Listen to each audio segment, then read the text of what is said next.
जय Hind live times आप देख रहे हैं, मैं हूं आपके साथ नीतू गुप्ता। इस वक्त केंद्रीय कैबिनेट की ब्रीफिंग हो रही है, सुनते हैं क्या कुछ कहा जा रहा है। एक बहुत बड़ा project high speed corridor highway का मेघालय और आसाम को जोड़ता हुआ वो अप्रूव हुआ है। बहुत बड़ा प्रोजेक्ट है, 22,864 करोड़ रुपीस का इसका एस्टिमेटेड कॉस्ट है।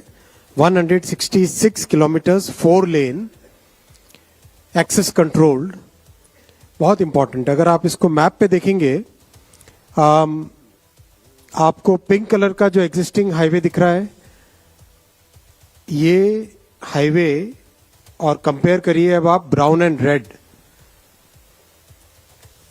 यहां पे अगर आप कंपैरिजन करेंगे ब्राउन और रेड, ये red colour is from Shillong to Silchar.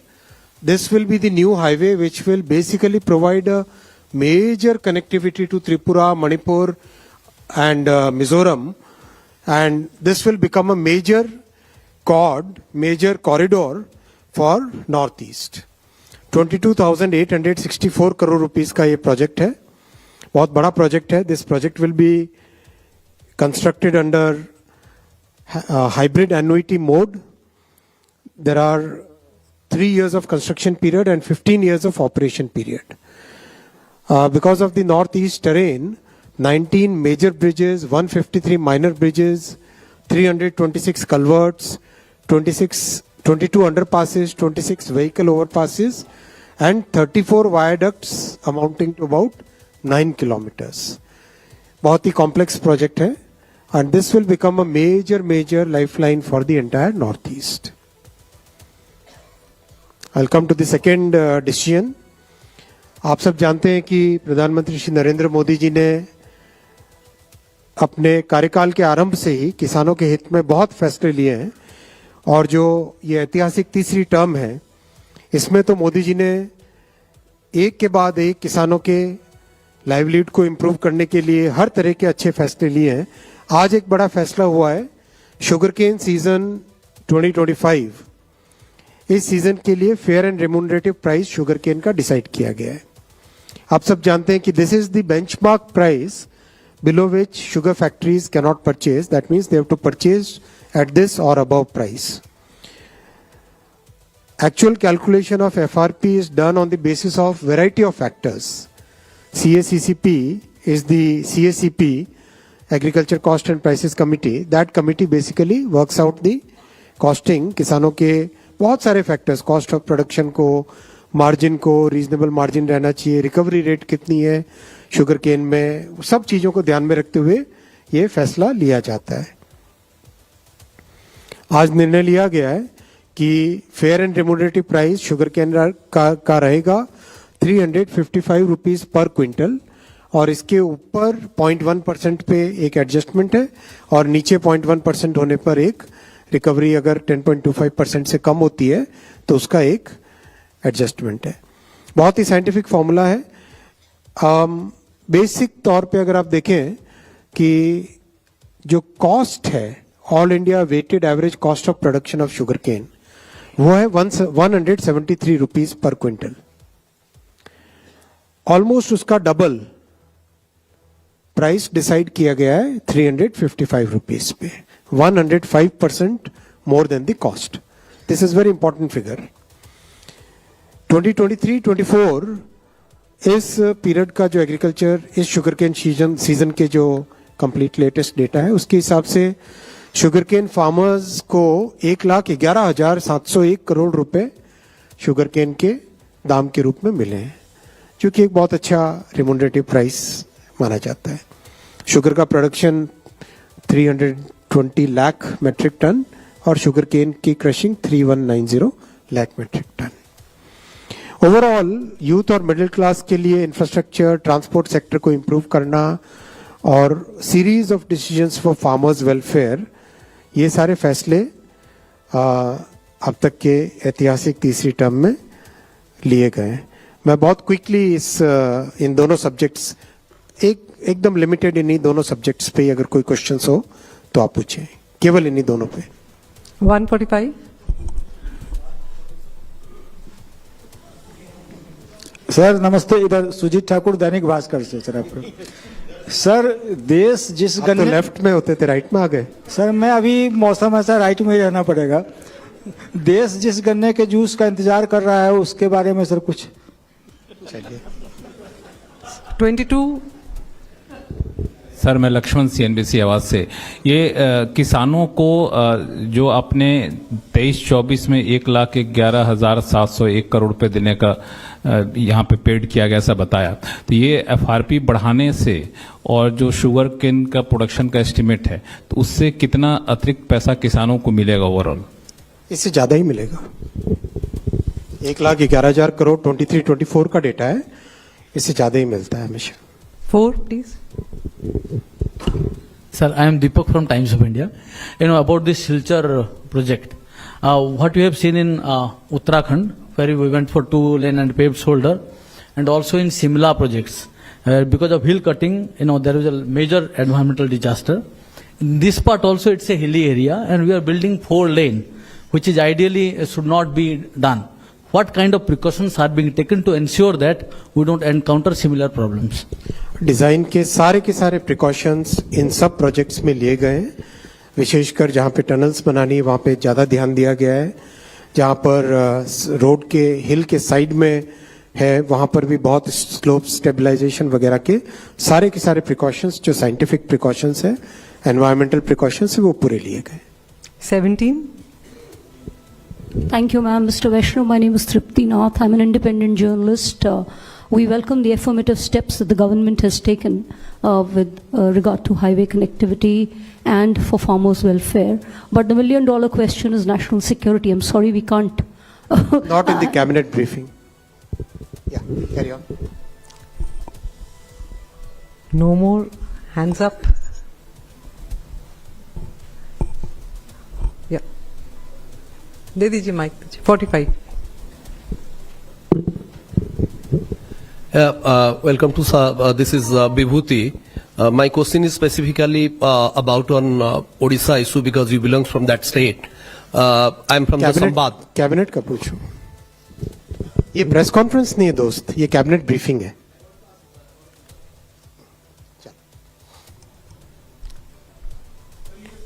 हाँ, कंप्लीट हुआ? no, 9 number please. So will you kindly enlighten us about the some decision taken at the meeting of CCPA? Complete हुए आपके इन दोनों पॉइंट्स पे questions? All right, thank you friends. Thank you, friends. I also wanted to share with you one more decision.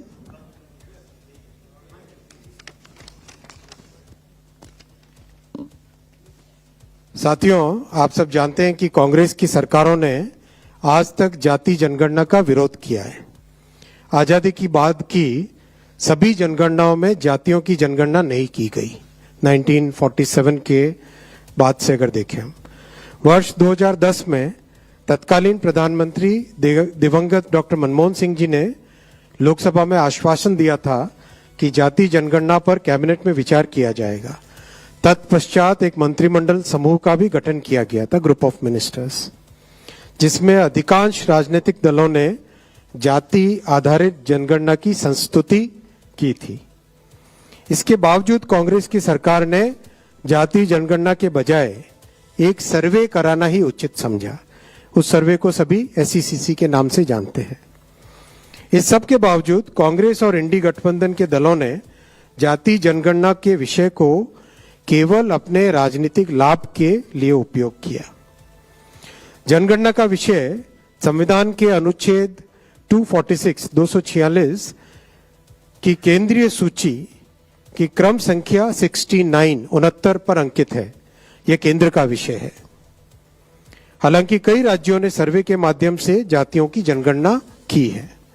जहां कुछ राज्यों ने यह काम सुचारू रूप से संपन्न किया है, वहीं कुछ अन्य राज्यों ने राजनीतिक दृष्टि से और गैर पारदर्शी ढंग से सर्वे किया है। इस प्रकार के सर्वे से समाज में भ्रांति फैली है।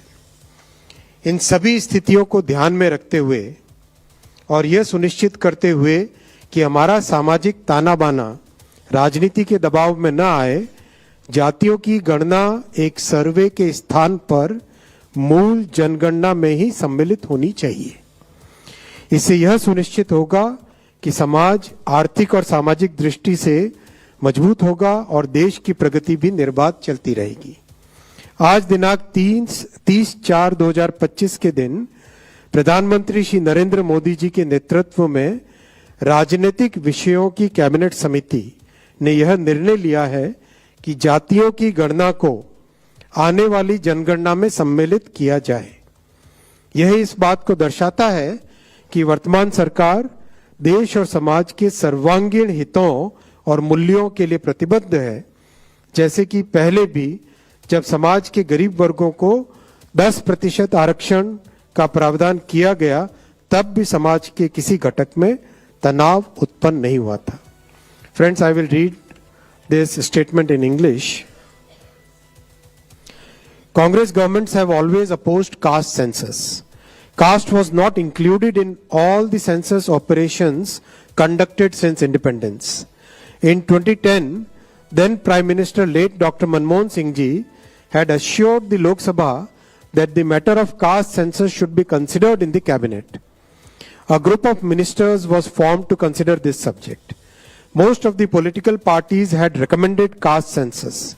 Despite this, Congress government decided to conduct only a survey of caste instead of a caste census. That survey is known as SECC. It is well understood that Congress and its Indie alliance partners have used caste census only as a political tool. As per Article 246 of the Constitution of India, the subject census is listed at 69 in the Union list in 7th schedule. According to Constitution of India, census is a union subject. Some states have conducted surveys. I am repeating the word surveys to enumerate castes. Some states have done this well, while some others have conducted such surveys purely from a political angle in a non-transparent way. Such surveys have created doubts in the society. Considering all these facts and to ensure that a social fabric is not disturbed by politics, caste enumeration should be transparently included. I am emphasizing the word transparently included in the census instead of surveys. This will strengthen the social and economic structure of our society while the nation continues to progress. Under the leadership of our Prime Minister Shri Narendra Modi ji, the Cabinet Committee of Political Affairs has decided today, that is 30th April 2025, that caste enumeration should be included in the forthcoming census. This demonstrates that a government is committed to the values and interests of a society and country. Like in the past, when a government had introduced 10% reservation for the economically weaker sections of the society without causing any stress in any section of the society. Thank you. Sir, can we take questions on this, sir? One second, Stu.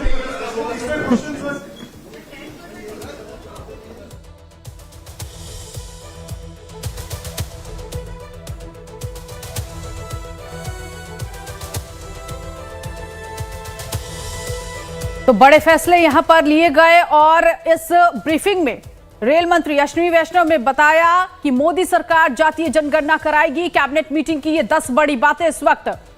Shillong से Silchar highway corridor को मंजूरी मिली है। इस फैसले में ये इस पर भी चर्चा की गई। इसके साथ ही साथ मेघालय से असम के बीच कॉरिडोर, किसानों के लिए भी गन्ना, इसको लेकर अहम फैसला लिया गया। और साथ ही इस कैबिनेट बैठक में यह भी तय किया गया कि गन्ने का FRP तय किया गया है।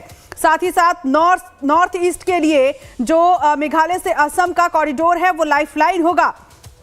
साथ ही साथ कांग्रेस की सरकारों ने जातीय जनगणना का विरोध किया, यह भी इसमें बताया गया ब्रीफिंग के जरिए और कहा गया कि जातीय जनगणना कराएगी मोदी सरकार। तो कैबिनेट मीटिंग की ये 10 बड़ी बातें आपको बता रहे हैं जो आज लंबी चर्चा के बाद लिए गए।